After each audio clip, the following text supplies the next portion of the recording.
Hey guys, what's up? Welcome back. It's been a while. This is the Rotors Magazine, whatever channel. I've actually converted it to my own personal channel. If you're interested in car things, check out my other channel, youtube.com/humbleperformance. We mostly focus on Hondas and Acuras now. I've dumped the rotary. I got tired of having an oil burning piece of shit that was unreliable and they get shit for gas mileage. I still like rotaries. It's not a big deal. I'm not really upset about it, but I've gone the Hondas because I wanted to actually, start competing in drag racing and stuff like that. So next year, if you follow the Humble Performance channel, you'll be seeing my project. Right now, I'm building a 1,000 horsepower all-wheel drive 1998 Civic hatchback. So you guys can check it out there, as well as all the other projects we have going on for customers and stuff. So check that out, youtube.com/humbleperformance. But speaking about bitch-made people on Facebook, I thought that I'd make a video today about the unofficial guide to car people on Facebook. Now, there's a whole bunch of things going on Facebook, and there's a whole bunch of weird, different personalities. Obviously, when you put anonymity on the internet between a whole bunch of people, you're gonna get a whole bunch of neat results. But I want to bring up the 5 most interesting people that you'll see on the internet. Just kind of get kick-started again, and get back in the groove making videos again. I'll be making more and more as we go. But I thought I'd start with a simple one here first. So the very first person I see on Facebook that I think is quite honestly the most annoying are those who ask opinions about their cars only for validation. Do you know what I mean? Like the people that post their car and they go, I just put these Rotor Grid V2s on my Mazda Miata MX-5. What do you guys think? Let me know. And when people say, what do you guys think, or I want your opinion, it never means I want your opinion. It means shower me with praise. Tell me how great my car is. Tell me how much you like these piece of shit eBay wheels on my car. That's always what it means. It never means, hey, don't tell him why you should have both E37s. Don't tell him anything like that. Don't give any sort of criticism. He only wants positivity. When people ask for opinions, they never want an actual critique. They only want you to compliment them, and that's what it is. So the problem, I'm not for problems and solutions. The problem is people asking for attention, only asking about the car, only wanting positive thoughts. The solution is, if you don't want to hear negative things about your car, don't post the car, because what you're saying isn't that hard to see through. So asking for opinions about your car, showing off what you're doing with your car is cool. No one cares. It's all good. But like the second you ask for an opinion for your car, everyone knows what you're doing. I just want to let you guys know. So the solution is, don't post that shit. No one wants to see it. No one cares. The second one, people who ask questions for attention. Now this is another one that's really interesting. So like, it's people that will ask something regarding a very expensive car part. I'm trying to think what else. Like someone will ask about a super expensive car part with no intentions to actually buy this car part. They'll just ask the question only so people can see how much they're trying to flex. So they'll be like, hey, has anyone had any experience with a Haltech Elite 2500? Knowing full well the Haltech Elite is a high-end ECU that has, everything's gonna have power, but it's a high-end ECU that doesn't have any major issues, whatever. But they're only asking the questions so someone could be like, wow, you want a Haltech 2500? Man, that's goals. So they can feel validation for that. So people ask a bunch of questions for attention, or like they'll ask stupid questions. This is more in the younger groups. Hey, when I turn 16, 17 years old, should I buy an R35 or should I buy a Supra? And it's like, kid, you haven't had a fucking job. You can't afford the car. And it happens all the time, over and over and over again. And it blows my mind how people fall into this trap and see this over and over. When people ask a question, if it's not like a super in-depth research question, it's because they're asking for attention. And that brings me to the 4th type of person that you usually see on Facebook, and those are people that can't fucking Google to save their life. It blows my mind how little research people will do. Today, in this day and age, I have my microphone connected to my phone, but we have these devices that literally carry all of the known human knowledge and history right here in our hands. And we can look up anything you want to. And in one Google search, you can find anything. And people will say, well, there's a bunch of misinformation. There's a whole bunch of this. There's a whole bunch of that. People say this, people say that. And it's like, do you not think that's going to happen when you ask a question on Facebook? Do you not think people are going to argue and say misinformation on Facebook when you ask that question? Do you not think that happens? It happens every single time someone asks a question on Facebook. It never fails.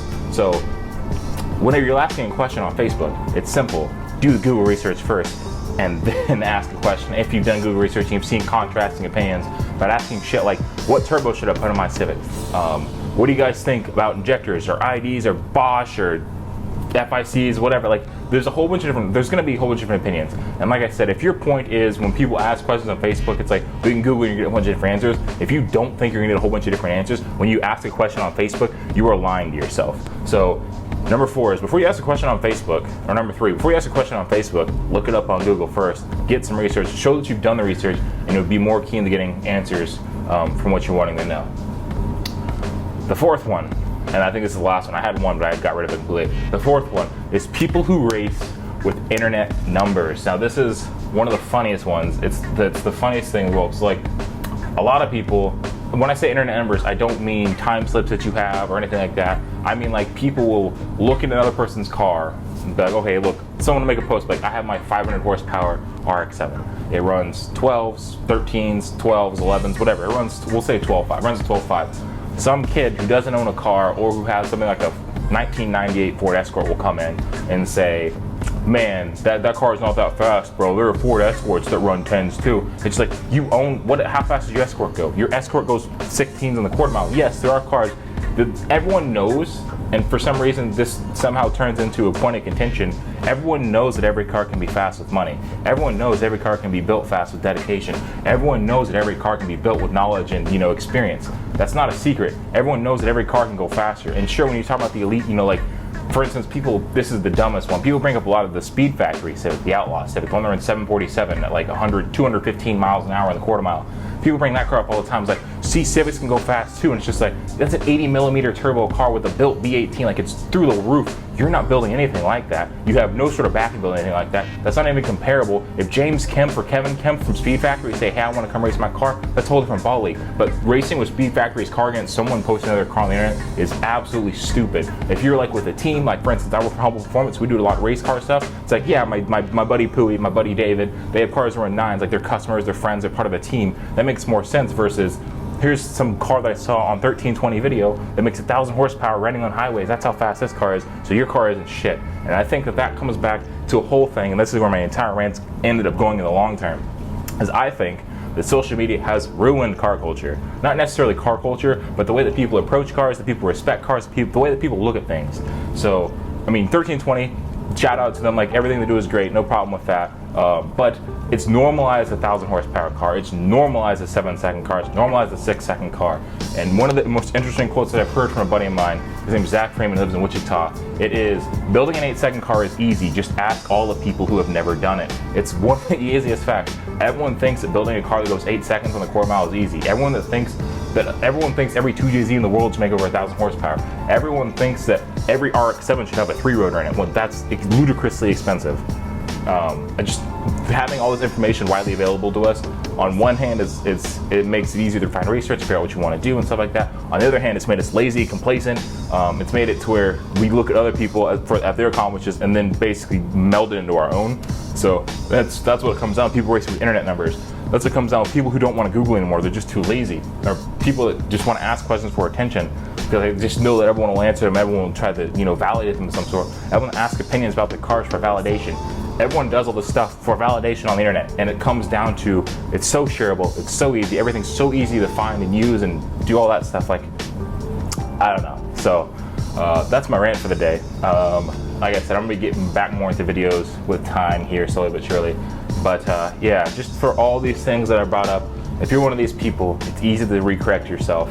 Simple. If you're gonna ask a question about your car for validation, just ask a question and accept positives and negatives. Don't say, well, I didn't ask your opinion. The one that gets me, I'm gonna go back to this, I'm sorry, about the ask opinions about the cars for validation. So people that get this, they'll post a picture of their car. They go, like I said, they'll put like wheels on and say, hey, what do you think about my wheels? And then you go, I think they look like terrible or ass. I mean, you can say it more respectfully, but I'm just gonna say they look like ass. Your wheels look like ass.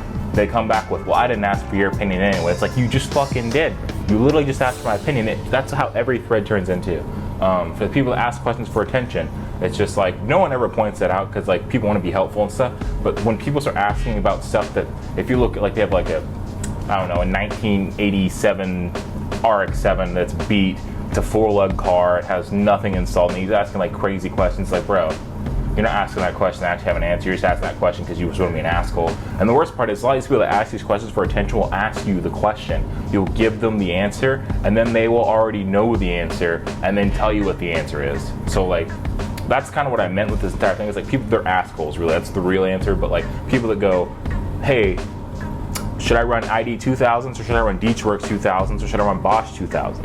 And you go, IDs are pretty good. And he goes, yeah, well, Deechworks do the same thing. It's like, well, then why'd you fucking ask? Like, what's the point of asking? If you're asking a question, you should be receptive to an answer. You shouldn't ask the question to already know the answer. That's what asking the question for attention is. Same thing with, you're asking for attention for the wheels, you're asking for attention for the question by saying, you already know that you want positive, you already know that you want the answer. Rather than that, just Google the answer. Stop asking questions on Facebook. You're gonna get varying opinions. I'm ranting now at this point. But yeah, there's not much more to say other than that. But I just wanted to kind of make this video to kind of get back in the groove of making more videos and stuff. So if you like this, be sure to subscribe. Leave a comment down below. What's the most annoying thing you guys see on Facebook with car people? And I'll see you guys in the next one.